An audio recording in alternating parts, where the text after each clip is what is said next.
You're listening to the Technology for Mindfulness podcast, episode 41, hosted by me, Robert Plotkin. Today I'm going to be speaking with Laurie Wolk, a parent, educator, author, activist, and certified life coach who helps parents with their struggles in today's over-connected digital world, with a particular focus on building self-confidence in children and teens. One of Laurie's deep insights is that we need to reintroduce the real-life skills that kids today are no longer organically learning due to social media, such as communication, empathy, gratitude, and leadership. Laurie's efforts have led to a #1 selling book on Amazon and to the development of a curriculum that gives parents the tools they need to build confident kids in the digital age. We're extremely pleased to welcome Laurie Wolk to the Technology for Mindfulness podcast.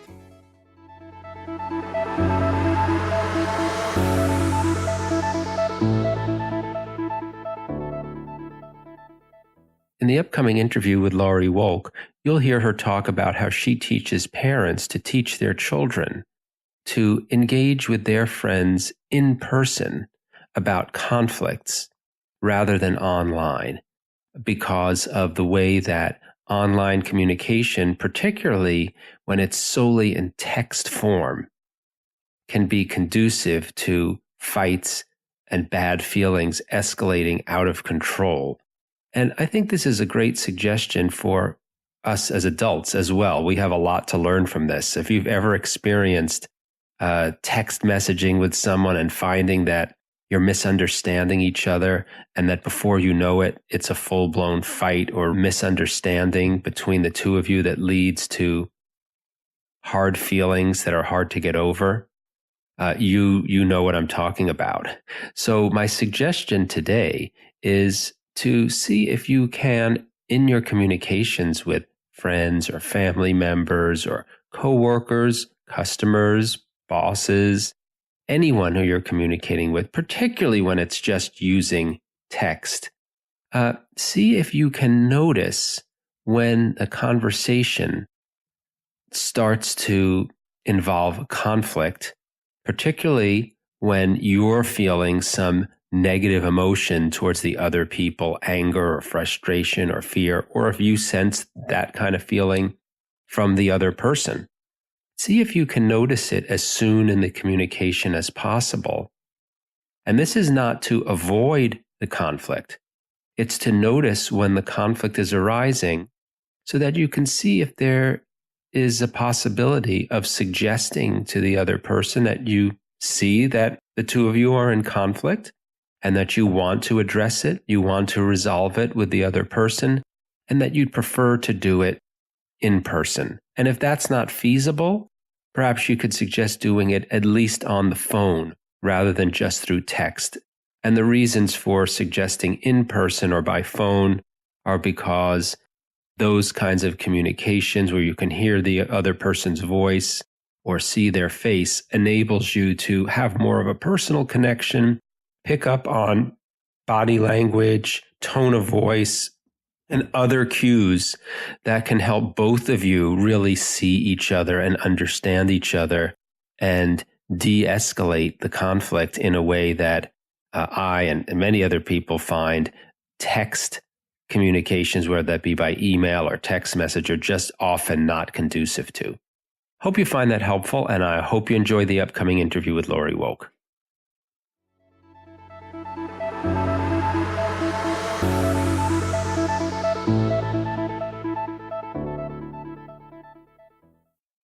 Hi, Laurie, and welcome to the Technology for Mindfulness podcast. Hello, Robert. Thanks for having me. Oh, you're welcome. You really focus on social media and its impact and relationship to young people, particularly girls. I know that you've written a book called Girls Just Want to Have Likes. This is a topic of concern to many parents and young people themselves. I wonder if you could tell us a little bit about the motivation behind this. It takes a lot of time and effort to write a book like this. It must be something that's very important to you. personally as well as professionally. What was it that drove you to write about social media and young people? So my background, I was a psychology major in school, and my mom's a therapist, and I come from a long line of people in the helping profession. And then I graduated college, and I was like, I'm going to go into entertainment. So I worked for entertainment television for years and years. And then I had twins, a boy and a girl at the same time.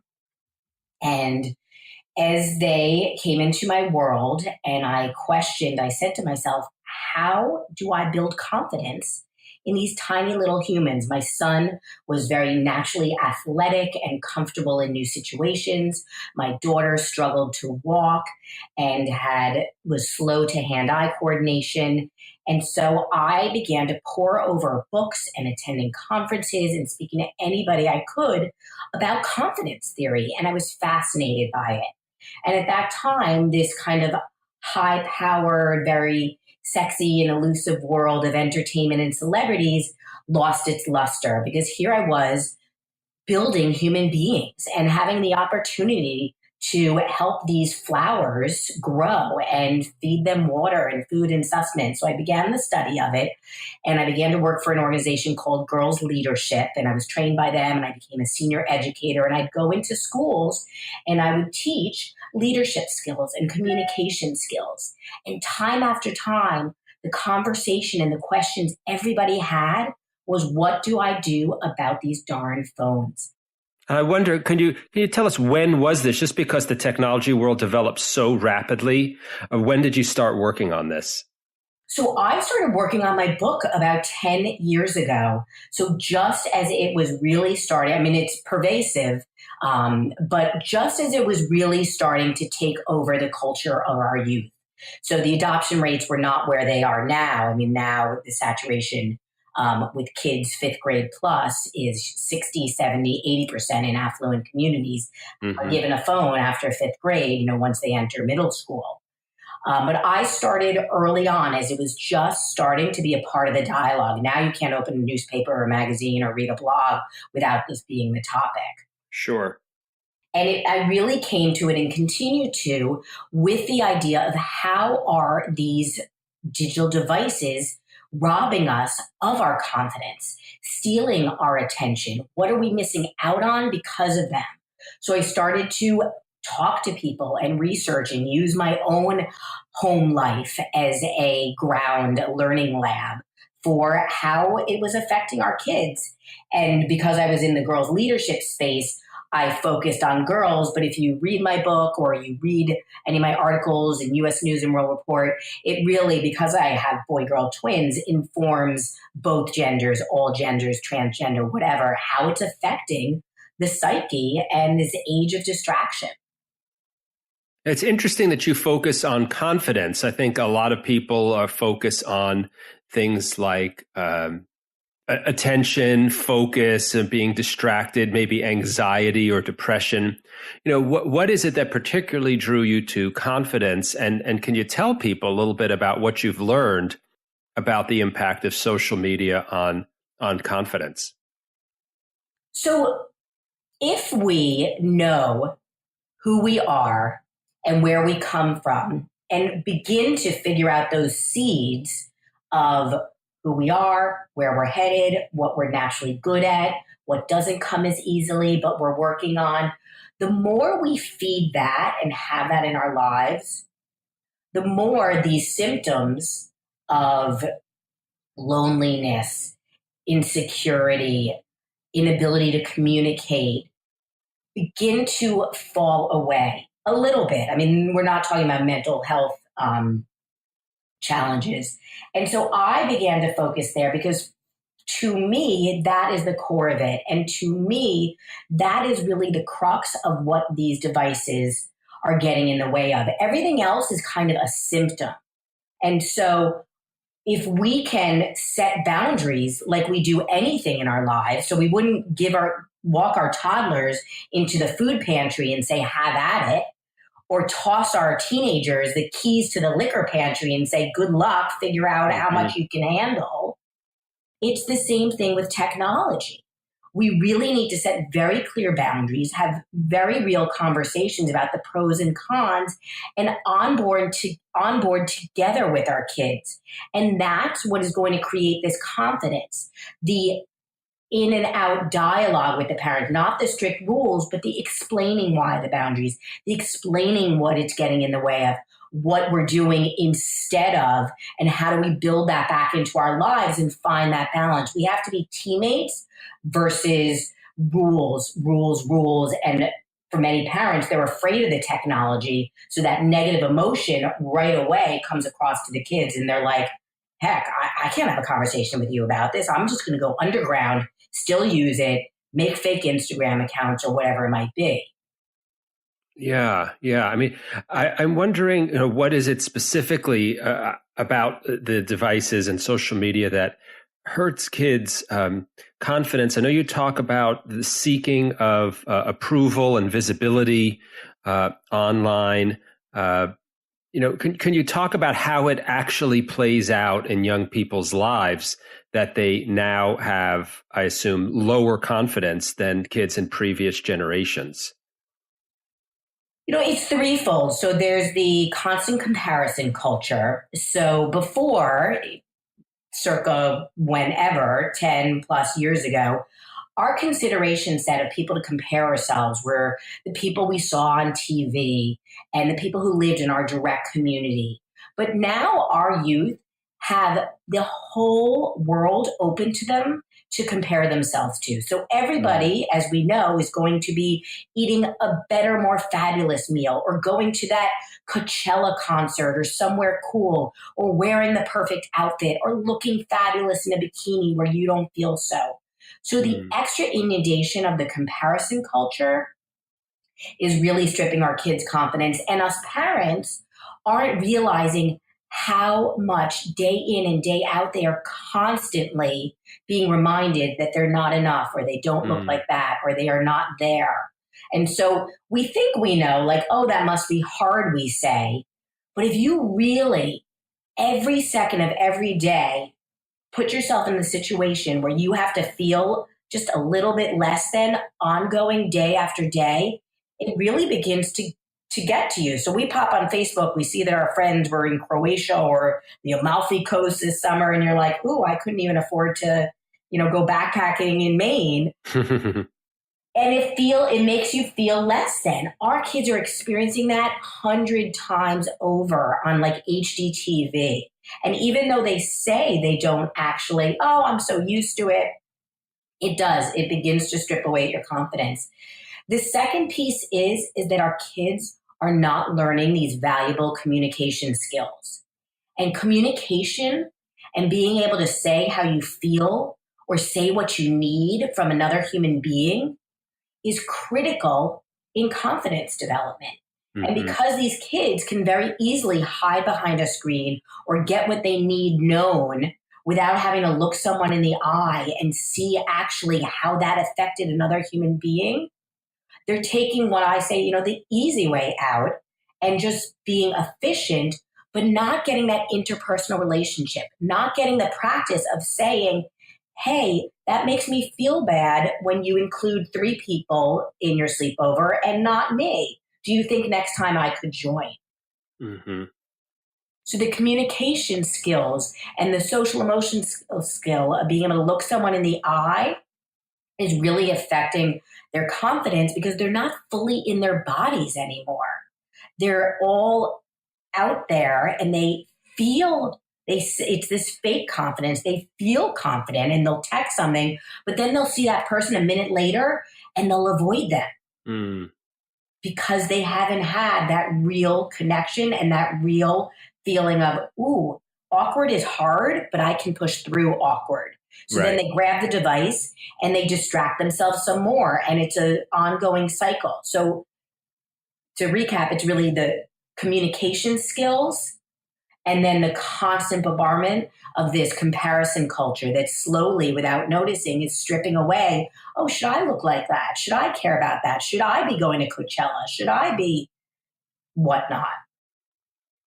Yeah, it's interesting. I've said this many times on a podcast before that it's maybe at best ironic or worst tragic that social media was originally promoted as something that was going to increase people's communication skills by enabling people to be communicating with each other all the time. And I remember certain pundits back in the 90s, early 2000s, saying young people growing up at that time, because they were communicating in writing so much more than anyone before, were going to become better writers, better written communicators. They were, by communicating more frequently, they were going to become more connected to each other. This was either you call it a prediction or promotional hype.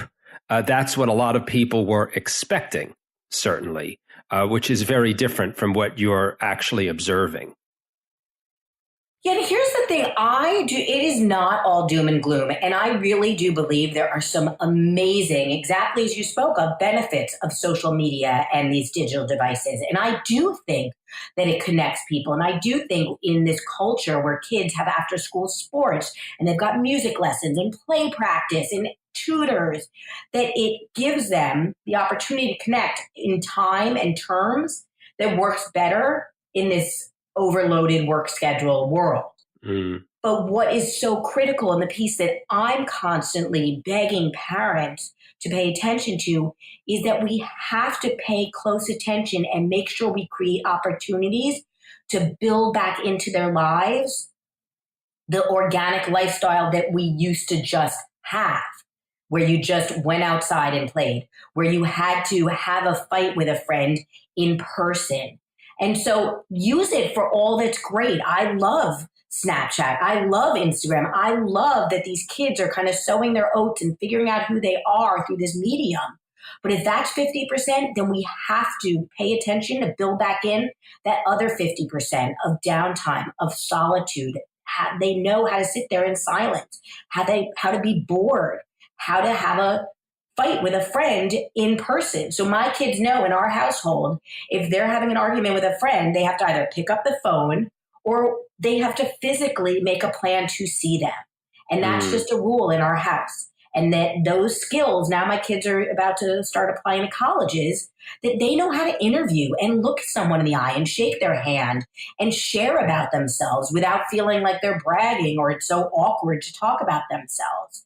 So we have to build back these skills and pay super close attention, not at how long are you on Snapchat? What are you posting? Are you wearing the appropriate clothes? But 50% we need to be organically building into their lives the social emotional skills we know they need for confidence, to thrive, for happiness, for relationship building, etc.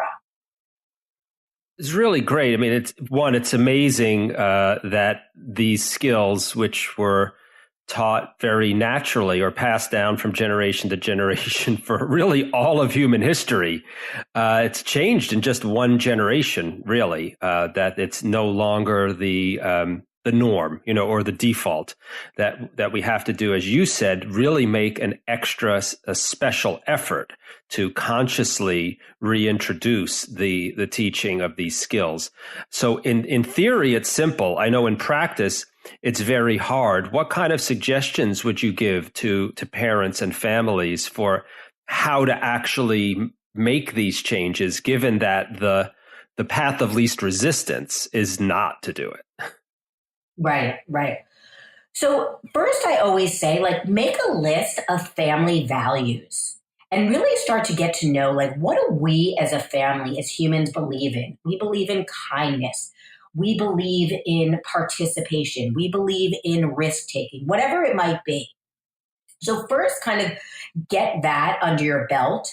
And then from there, start to think about opportunities where you can build these skills or these values into their lives. So one thing that's an easy one is when you're with relatives, grandparents, or different generations within the family, which are so important in relationship building and values.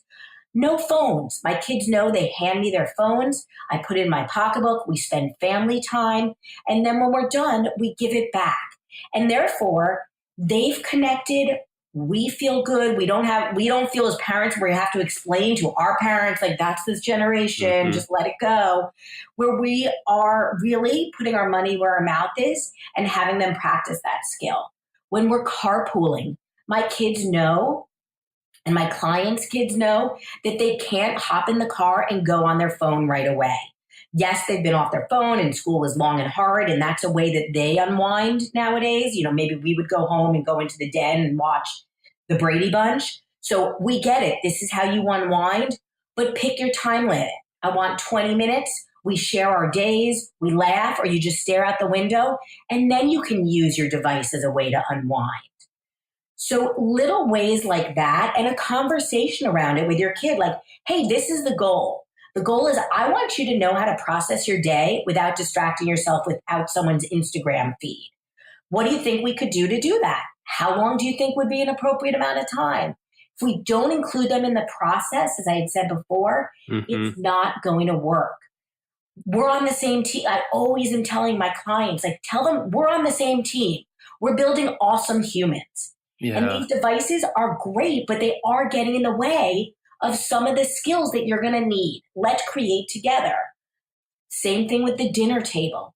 We just don't have phones at the dinner table, guys. Like, it's the one time where we can talk about our day, where we can just unwind, where we can just be, which is a lot of what life is about.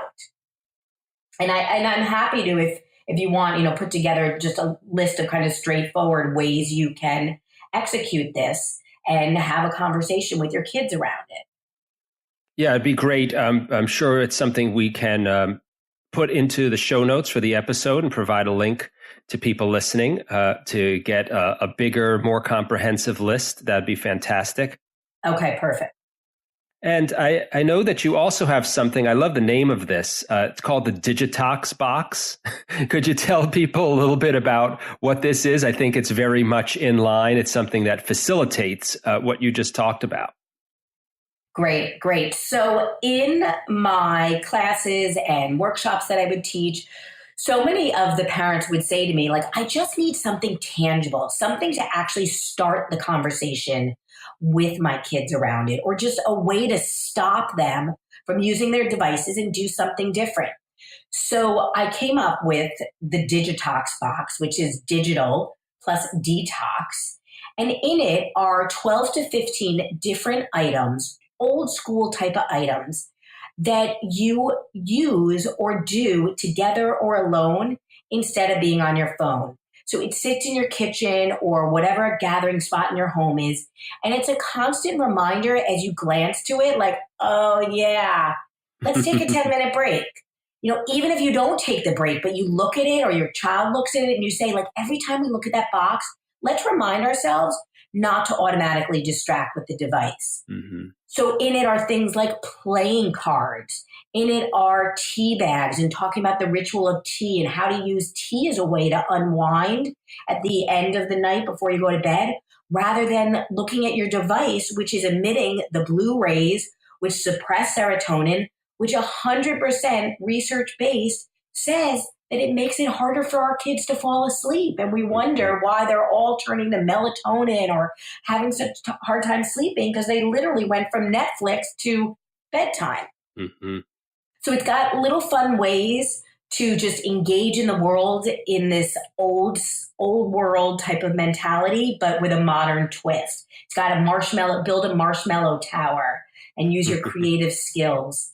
And a lot of fun other items inside. And people are really, really enjoying it. I'm actually talking to a major hotel chain right now, and they want to bring it to their hotel into their digital wellness section of their spa. Oh, that's fantastic. And, I'm sure that there can be challenges involved in this when either one parent or one family tries to do this, because of course we're all part of a world and a community. And can you talk a little bit about maybe the challenges of trying to do this when other people around you may not be doing it, or of the promise, of multiple families getting together or people within a school or a community, banding together to work on this and support each other in it? Great question.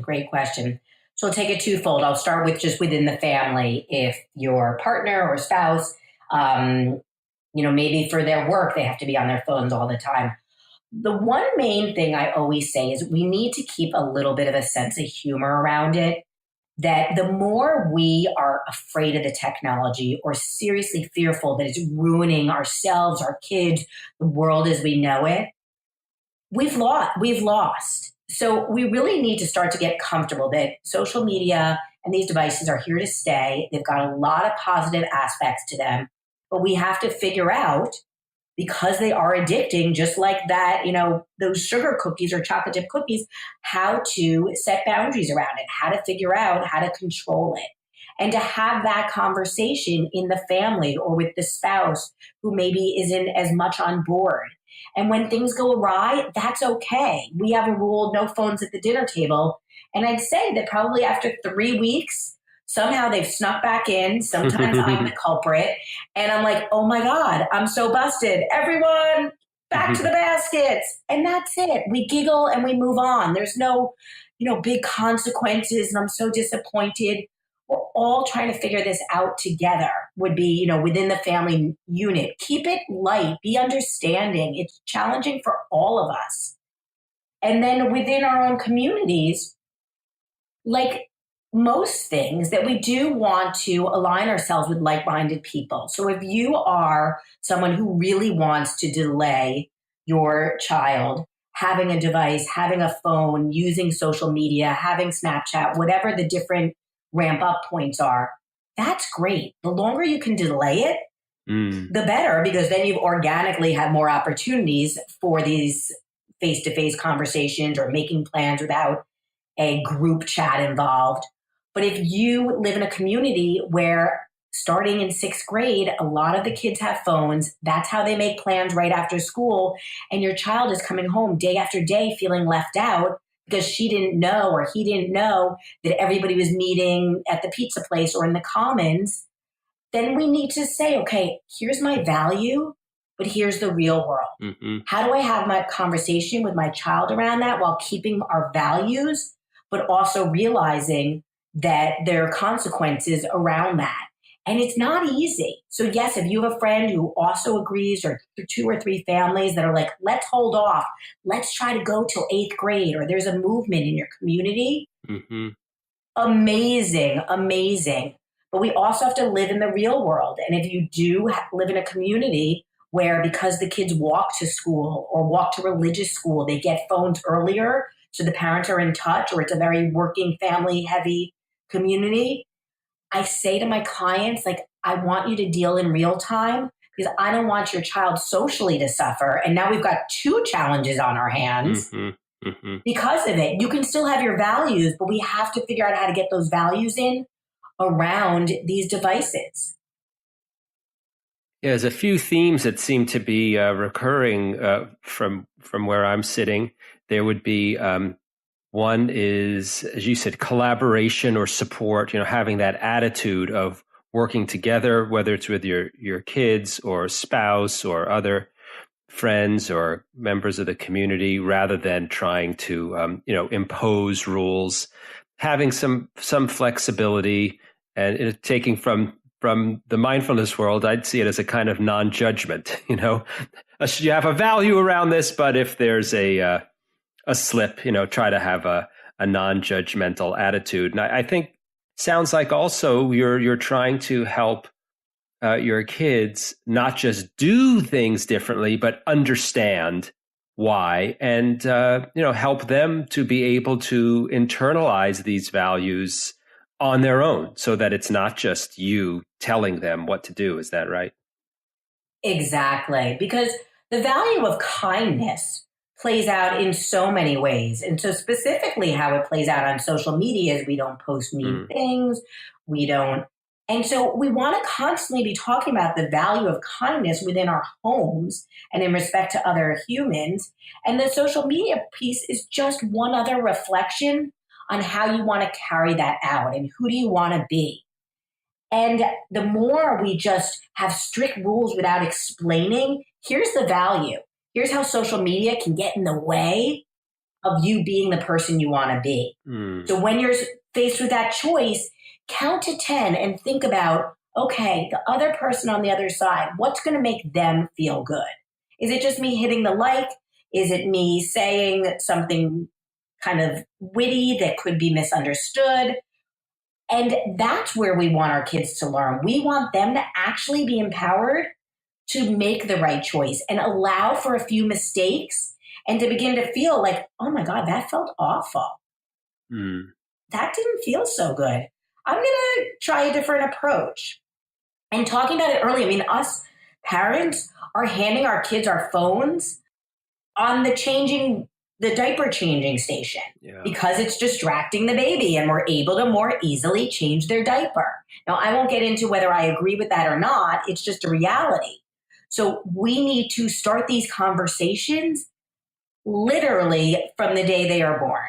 Mm-hmm. And if you don't think they're understanding it, maybe they are, maybe they aren't, but then it's just become part of the conversation. Like, hey, mommy's taking the phone back now because now we're going to do quiet time, or we're going to be playing and looking each other in the eye. Whatever it is, it's a new thing we have to build into the conversations of our lives and theirs.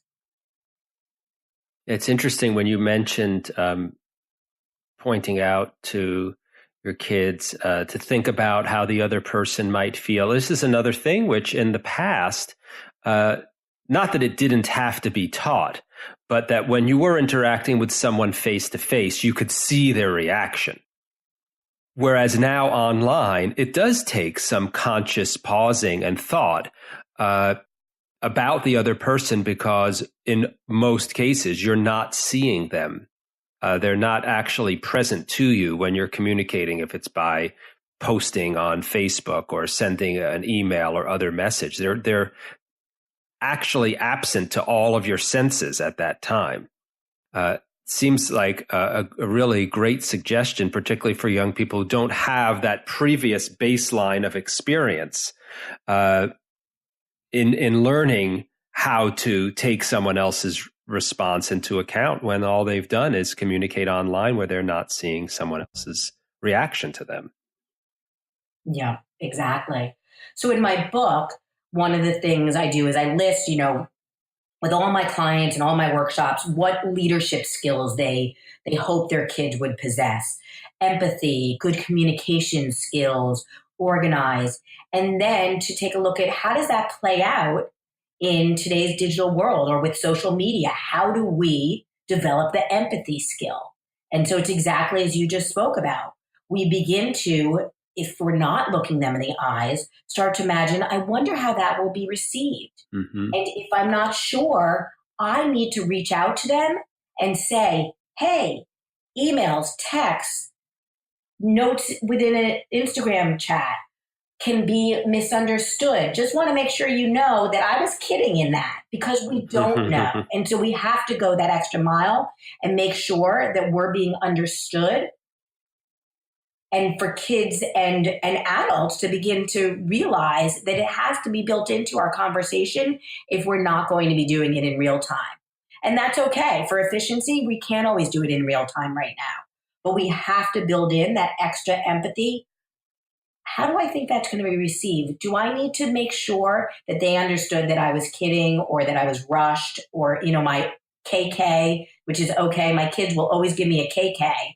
And I can't tell, are they annoyed with me? Do they think I'm being controlling? Are they not interested? And so I said, I don't want that. I want you to actually say to me what that piece of did you take care of this felt like. Did it feel stressful? Did it feel... So we no longer use KK because it left me just wondering, like, what are they thinking? Yeah. This is really, really great. I appreciate all of your insights and suggestions. I mean, these issues and challenges are only going to become more significant over time. I wonder if you can let people know how they can get in touch with you, find out more about you, find your book, find the Detox box and other resources available from you. Terrific.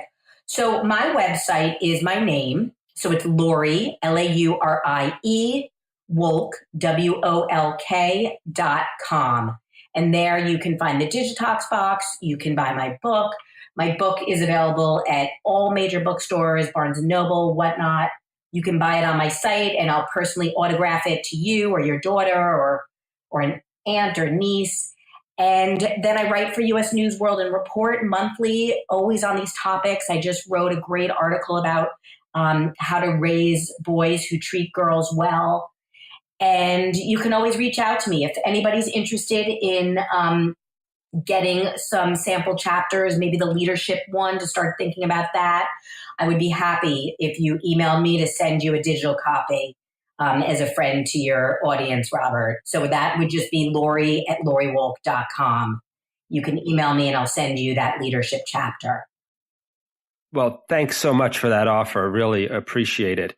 And thanks for all of the work that you're doing, Laurie. And thanks for being a guest on the Technology for Mindfulness podcast. I really enjoyed speaking with you. You as well. Keep fighting the good fight, right? Thank you.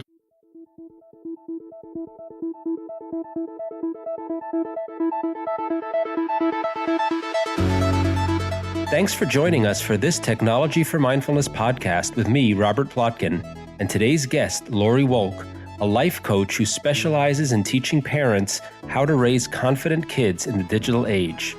You can find out more about Laurie and her Detox box at lauriewolk.com. That's LAURIEWOLK.com. If you like today's episode, please leave us a review on iTunes and share the episode with your friends. Those and all other links are in the show notes, and check out our blog at technologyformindfulness.com for information and tips about science, technology, and mindfulness. And find out about our Tap Into Mindfulness course for helping you to take control of your smartphone at bit.ly/TFM meditation. I'm Robert Plotkin, and I'll join you next time on the Technology for Mindfulness podcast for our annual New Year's episode.